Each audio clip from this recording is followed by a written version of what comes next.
Good morning, all of you.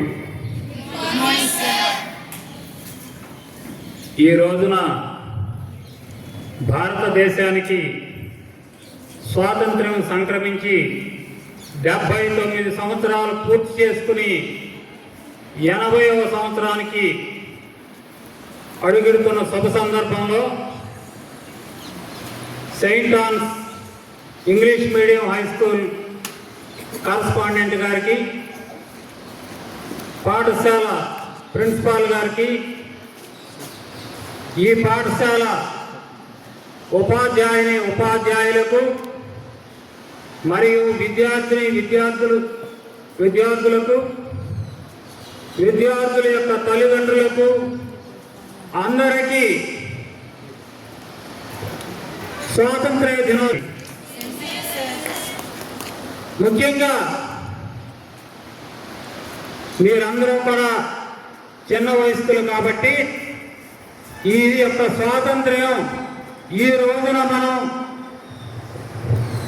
ఈ విధంగా ఉండగలుగుతున్నామంటే ఎందరో మహానుభావులు భారతదేశం యొక్క స్వాతంత్ర్యం కోసం పోరాడి మనకి స్వాతంత్ర్యం సిద్ధించిన పిదప ఈ రోజున మనం ప్రశాంతంగా ఉండగలుగుతున్నామంటే ఆ రోజున ఈ దేశానికి సేవ చేసినటువంటి మహానుభావులందరికీ కూడా నా యొక్క హృదయపూర్వక నమస్కారాలు తెలియజేస్తున్నాను. ముఖ్యంగా భారతదేశానికి స్వాతంత్ర్యం రావడానికి ముందు 200 సంవత్సరాల కాలం బ్రిటిష్ వారు ఈ భారతదేశాన్ని పరిపాలించి మన దేశాన్ని మొత్తాన్ని చాలా వరకు తోసుకుని వెళ్ళిన తర్వాత 200 సంవత్సరాలు పరిపాలించిన పిదప 1957లో సిపాయిల తిరుగుబాటుతో ప్రారంభమై ఈ భారతదేశానికి స్వాతంత్ర్యం తీసుకురావడం కోసం చాలా మంది ప్రయత్నించి ఉన్నారు. వారిలో దక్షిణాఫ్రికా దేశం నుంచి 1906వ సంవత్సరంలో మహాత్మా గాంధీ గారు భారతదేశానికి విచ్చేసి అక్కడ స్వాతంత్ర్యం వచ్చిన తర్వాత 1906లో భారతదేశానికి విచ్చేయడం జరిగింది. మన దేశీయుడైనటువంటి మహాత్మా గాంధీ గారు, జాతిపిత గారు మన దేశానికి రావడం సంభవించింది. ఆ తరువాత అనేక ఉద్యమాలు నిర్వహిస్తూ 1917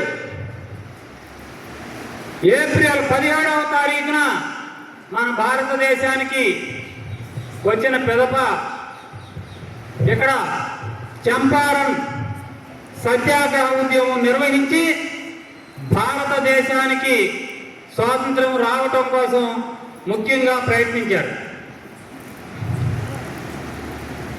ఆ తర్వాత మనకి 1947 ఆగస్టు 14 అర్ధరాత్రి వేళ భారతదేశానికి స్వాతంత్ర్యం సంభవించడం జరిగింది.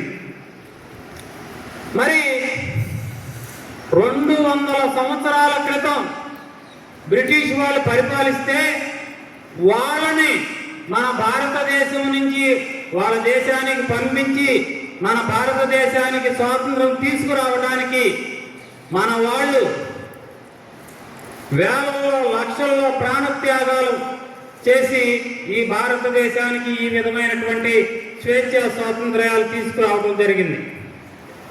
మీరు కూడా అందరూ కూడా సూక్తి ఏం చెప్తుందంటే నేటి బాలలే రేపటి పౌరులని చెప్తుంది. ఈ రోజున మీరంతా విద్యార్థి దశలో ఉండి ఉండవచ్చు, కానీ కొంత వయసు వచ్చిన తర్వాత 25-30 సంవత్సరాలు వచ్చిన తర్వాత భారతదేశానికి మీరు కూడా మనం ఎంత త్యాగం చేయగలం, ఈ స్వాతంత్రం నిలుపుకోవడానికి, ఈ స్వాతంత్ర్యాన్ని హుందాతనంగా, డిగ్నిఫైడ్గా, బ్యూటిఫుల్గా సురక్షితంగా ఉండటానికి మీరందరూ కూడా నడుం బిగించి ఈ భారతదేశాన్ని ఇంకా ఉన్నతమైన స్థితిలో లోగా భారతదేశానికి స్వాతంత్రం వచ్చినప్పటికీ ఇప్పటికీ మార్పు తీసుకుంటే ఆర్థిక రంగంలో గత 2 సంవత్సరాల క్రితం వరకు ప్రపంచంలో 5వ స్థానంలో ఉండేది. ఇప్పుడు ఈ రోజున భారతదేశం 3వ స్థానానికి ఎదిగింది. 4-5 సంవత్సరాల్లో భారతదేశం ప్రపంచంలో ఆర్థిక వ్యవస్థలో ఉన్నతమైన స్థానానికి ఎదగటానికి ప్రయత్నాలు జరుగుతున్నాయి, కంపల్సరీ జరుగుతాయి. దానికి మీరందరూ సహాయ సహకారాలు అందించి మహాత్మా గాంధీ గారు 1906లో దక్షిణాఫ్రికా నుంచి వచ్చిన తర్వాత చిన్నగా స్వాతంత్ర్య ఉద్యమాన్ని మొదలుపెట్టి 1907 వచ్చేటప్పటికి 1917 ఏప్రిల్ 17 వచ్చేటప్పటికి ఆయన ఏం చేయగలిగారు? భారతదేశానికి స్వాతంత్రం రావటం కోసం చంపారన్ సత్యాగ్రహ ఉద్యమాన్ని ప్రారంభించారు. ఆ తర్వాత 1922 మధ్యకాలంలో బ్రిటిష్ వారికి సహాయ నిరాకరణోద్యమాన్ని ప్రారంభించారు. ఎప్పుడు? 1922 మధ్యకాలంలో. ఆ తర్వాత కనుక తీసుకున్నట్లయితే 1930లో ఉప్పు సత్యాగ్రహాన్ని,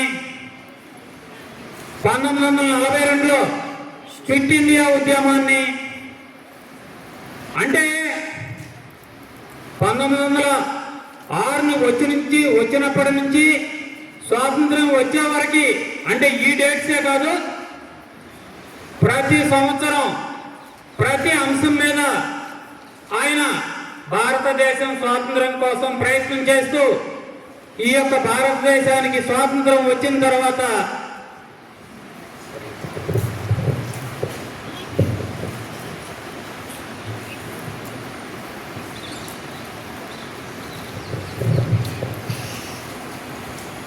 ఈ దేశాన్ని మంచి ఉన్నతంగా ఉండటం కోసం ప్రణాళికలను రూపొందించి కార్యక్రమాలు చేయడం జరిగింది. ఇందులో ముఖ్యంగా ఒక విషయం ఏంటంటే అక్కడ ఎదురుగా ఉన్నటువంటి నేషనల్ ఫ్లాగ్, జాతీయ జెండా, ఆ జాతీయ జెండాని ఈ దివితాలోకాకు చెందినటువంటి పింగళి వెంకయ్య గారు, ఇక్కడ పక్కన ఉన్నటువంటి ఈ దివితాలోకాకు చెందినటువంటి ఒక వ్యక్తి అయ్యంకి గ్రామంలో, ఇక్కడే మనం పామరి వెళ్ళక ముందు ఆ మురుకాల యువతలో ఉన్నటువంటి గ్రామం అయ్యంక గ్రామంలో జన్మించి భారతదేశానికి ఒక జాతీయ జెండా ఉండాలని చెప్పి 1920-25 మధ్యకాలంలో రూపొందించినప్పటికీ మనకు స్వాతంత్రం వచ్చిన తర్వాత మొట్టమొదటిసారిగా ఈ యొక్క నేషనల్ ఫ్లాగ్ని, జాతీయ జెండాని ఎగరవేయడానికి కావలసిన జాతీయ జెండాని రూపొందించిన రూపశిల్పి అమరజీవి శ్రీ పింగళి వెంకయ్య గారు. మరి ఎంతో సువిశాల భారతదేశంలో మనం సముద్రానికి దగ్గరగా ఉన్నటువంటి మన కృష్ణా జిల్లా వాసి, మన దివితాలుగా వాసి రూపొందించినటువంటి జాతీయ జెండాని మనం ఈ రోజున భారతదేశం మొత్తం ప్రతి గ్రామంలో ప్రతి ఇంటి పైన కూడా మనం ఎగరేస్తూ ఉన్నామంటే ఈ జాతీయ జెండాని రూపశిల్పి ఎవరన్నమాట? మన దివితాలుగా వాస్తవులైనటువంటి కీర్తిశేషులు పింగళి వెంకయ్య గారు. అట్లాగే మీరు కూడా ఏదో ఒక అంశంలో భారతదేశానికి ప్రపంచంలో పేరు ప్రఖ్యాతులు తీసుకొచ్చేటట్లుగా మీరంతా కూడా సన్నద్ధం అవ్వాలా.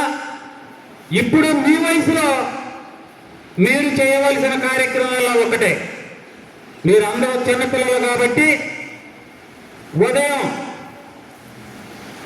ఎల్కేజీ దగ్గర నుంచి 5-4 వరకు అయితే 6 గంటలకెల్లా లేచి లేదు 6 అప్ టు డిగ్రీ వరకు ఉన్నటువంటి విద్యార్థులందరూ కూడా తెల్లవారుజాము 4 గంటలకే లేచి బ్రష్ చేసి పుస్తకం తీసి దగ్గరగా చదువుకుంటూ, మన వాళ్ళు ఏం చేస్తారంటే నేను చదువుతున్నాను సార్ అని చెప్పేసి ఇలా చూస్తూ ఉంటారు. అలా చూస్తే ఏమవుతాయంటే ఓ 5-10 నిమిషాలు అయ్యేటప్పటికి మనకేమవుతుంది, నిద్ర రావడానికి అవకాశం ఉంటుంది. అదే మనం గనక లైట్ వేసుకుని దగ్గరగా చదువుతూ ఉంటే మన అమ్మ మన ఇంట్లో ఇల్లు వాకిళ్ళు ఊడ్చుకుంటూనో, పాలు పితుక్కుంటూనో, పశువులను సాగుతూనో, లేదా ఇంట్లో వంట చేసుకుంటూనో అలా తిరుగుతూ ఉన్నప్పుడు మనం చదివేటప్పుడు మనం ఎక్కడైనా ఉచ్చారణ దోషం కనుక చేస్తూ ఉన్నట్లయితే, మనం తప్పు కనుక చదువుతూ ఉన్నట్లయితే అమ్మ అరే నాన్న నువ్వు చదివేది ఏదో తప్పుగా ఉంది, అక్కడ ఏంటో తప్పుగా మాట్లాడుతున్నావు ఏంటని చెప్పి అడిగి మిమ్మల్ని మాట్లాడేటటువంటి ఉచ్చారణ దోషాలను సరిచేసి మీ అందరూ కూడా బాగా చదువుకోవడానికి మీకు బాగా ఉపకరిస్తుంది. కాబట్టి మీరు అందరూ ప్రొద్దున్నే 5 గంటలకు లేచి బ్రష్ చేసి జాగ్రత్తగా 7:30-8 వరకు చదువుకుని స్నానం చేసి టిఫిన్ చేసి లేదా భోజనం చేసి పాఠశాలకు వచ్చి జాగ్రత్తగా గనక మనకి 21 సంవత్సరాలు వచ్చిందా గనక మనం విద్యాభ్యాసం చేసినట్లయితే చిన్న వయసులో లోగడ ఎలా ఉన్నది అంటే 15-16 సంవత్సరాలకే ఆడపిల్లలకి వివాహం చేసేవాళ్ళు.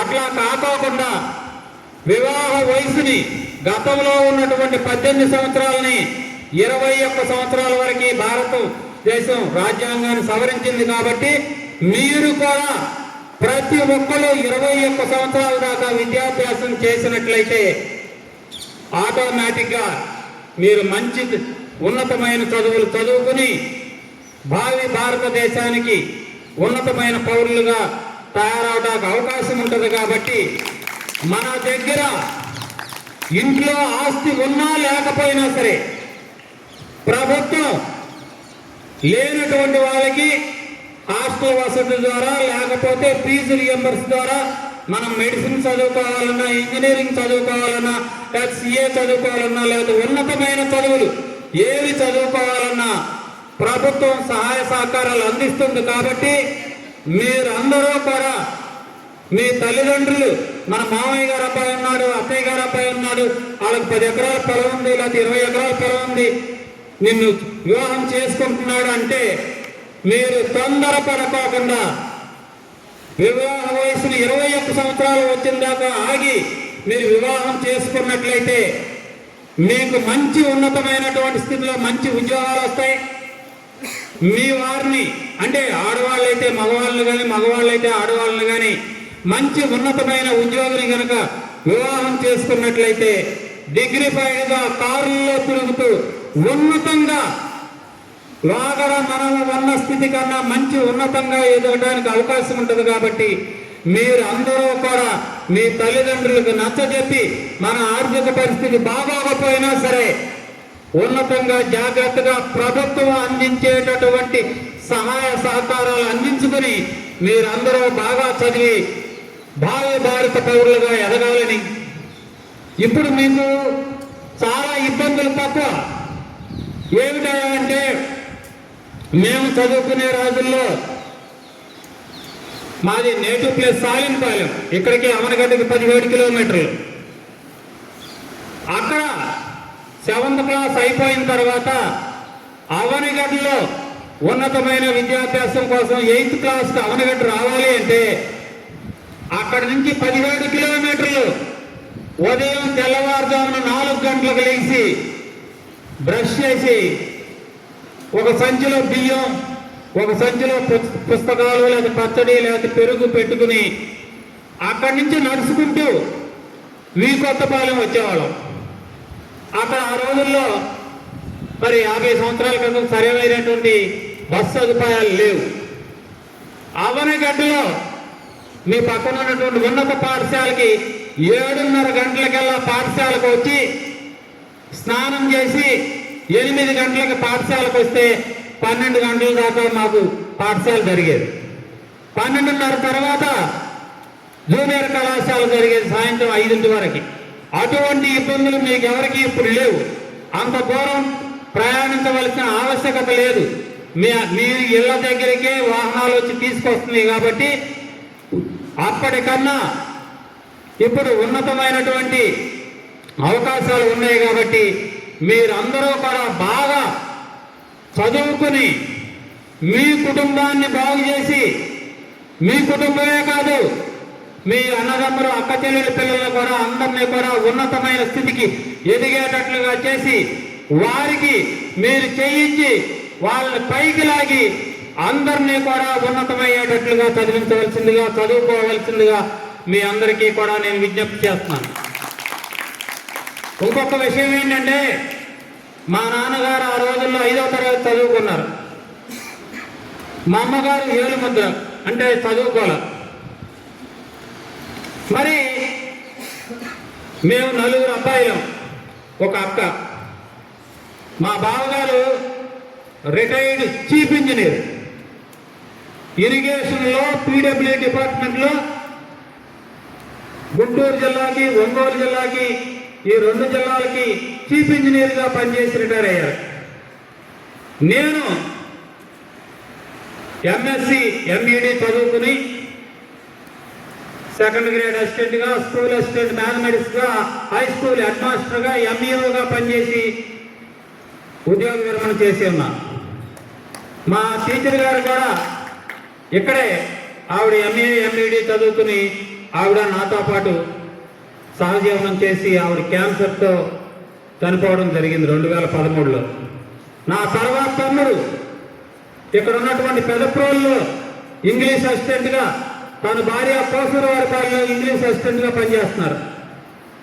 తర్వాత బ్రదరు మచిలీపట్నం నేషనల్ కాలేజీలో మ్యాథ్స్ కమ్ డ్రాయింగ్ ఇన్స్ట్రక్టర్గా పనిచేస్తున్నాడు. లాస్ట్ బ్రదరు మన అవనగడ్డలో హెడ్ పోస్ట్ ఆఫీస్లో పోస్ట్ మాస్టర్గా పనిచేస్తున్నారు. మరి మా 5గురికి 10 మంది సంతానం అయితే 10 మందిలో 8 మంది ఎంఎస్ఆర్ ఎంటెక్ కంప్లీట్ చేసి అందరూ కూడా ఉద్యోగాల్లో ఉన్నారు. ఆ మిగిలిన 2లో కూడా మా తమ్ముడు వాళ్ళ పాప ఆంధ్రప్రదేశ్లో ఎస్ఐ సెలక్షన్లో ఎగ్జామ్ రాసి స్టేట్ ఫస్ట్ వచ్చింది. ఆ స్టేట్ ఫస్ట్ వచ్చిన అమ్మాయికి ఇండియాలో ఉన్నటువంటి మిగతా రాష్ట్రాల్లో సెలెక్ట్ అయినటువంటి ఎస్ఐలందరినీ తీసుకొచ్చి హైదరాబాద్లో ఉన్నటువంటి సికింద్రాబాద్లో ప్యారేడ్ నిర్వహిస్తే ఆ ప్యారేడ్ సంవత్సరం అయిన తర్వాత ఇండియాలో నెంబర్ 1గా వచ్చింది ఆమె ఫస్ట్ అన్నమాట. ఎవరైనా కొన్ని అంశాల్లో ఫస్ట్ రావడానికి అవకాశం ఉంటుంది. ఆవిడ ఆ డిపార్ట్మెంట్కి సంబంధించిన అన్ని ఎక్సర్సైజుల్లోనూ ఫస్ట్ రావడమే కాకుండా రైఫిల్ షూటింగ్లో కూడా ఇండియాలో ఫస్ట్ రావడం జరిగింది. ఒకేసారి 2 ఈవెంట్లలో ఇండియాలో ఫస్ట్ రావడం అంటే చాలా గ్రేట్ అనమాట. ఆవిడ ఈ జీవితాలతో పుట్టడం, అందులో ఈ పక్కన ఉన్నటువంటి సెయింట్ జాన్స్ హాస్పిటల్లో జన్మించడం కూడా విశేషం అనమాట. కాబట్టి మీరు కూడా మన జీవితాల కావాలి అన్ని రంగాల్లోనూ ముందుంటారు. కాబట్టి బాగా చదువుకుని మంచి పొజిషన్లో సెటిల్ అవ్వాలని కోరుకుంటూ, మరి మీరు ఇప్పుడు మేడం గారు ఇక్కడికి వెళ్ళిపోవాలండి. మరి 10 గంటలకల్లా గవర్నమెంట్ హై స్కూల్కి వెళ్ళాల్సిందిగా ఆదేశించి ఉన్నారు. కాబట్టి మీరు ప్రతినిత్యం, ఇప్పుడు పరీక్షలు లేవు, ఎప్పుడో మార్చి ఏప్రిల్లో జరుగుతాయి అని చెప్పి విద్య మీద నిర్లక్ష్యం చేయకోకుండా ప్రతి ఒక్కరూ కూడా ప్రొద్దున్నే 5 గంటలకి 5:30కి లేచి బ్రష్ చేసుకుని బాగా చదివి మంచి ఉన్నత స్థితిలో రాణించాలని, ఈ పాఠశాల యొక్క పరువు ప్రతిష్టలు కాపాడి టైం టు టైం ప్రతి ఒక్కరూ ఈ వేళ ప్రోగ్రాం 8 గంటలకు అనుకుంటే 8 గంటలకు వచ్చేది, 12 గంటల కంటే 12 గంటలకు వచ్చేది. సమయ పాలన పాటిస్తూ మీరందరూ కూడా బాగా చదువుకుని చిన్న వయసులో భారత పౌరులుగా ఎదిగి ఈ యొక్క అవనగడ్డ గ్రామానికి, ఈ యొక్క దిగుతాలూకాకి, కృష్ణా జిల్లాకి, ఆంధ్రప్రదేశ్కి, ఈ యొక్క అమరావతి రాష్ట్రానికి, భారతదేశానికి మంచి పేరు ప్రతిష్టలు తీసుకురావాలని ఈ 80వ స్వాతంత్ర్య దినోత్సవ సందర్భంగా మీరందరూ కూడా ఆ భగవంతుడు మీ అందరికీ ఆయుర ఆరోగ్య అష్టైశ్వర్య భోగభాగ్యాలు కలగజేయాలని కోరుకుంటూ నేను సెలవు తీసుకుంటాను.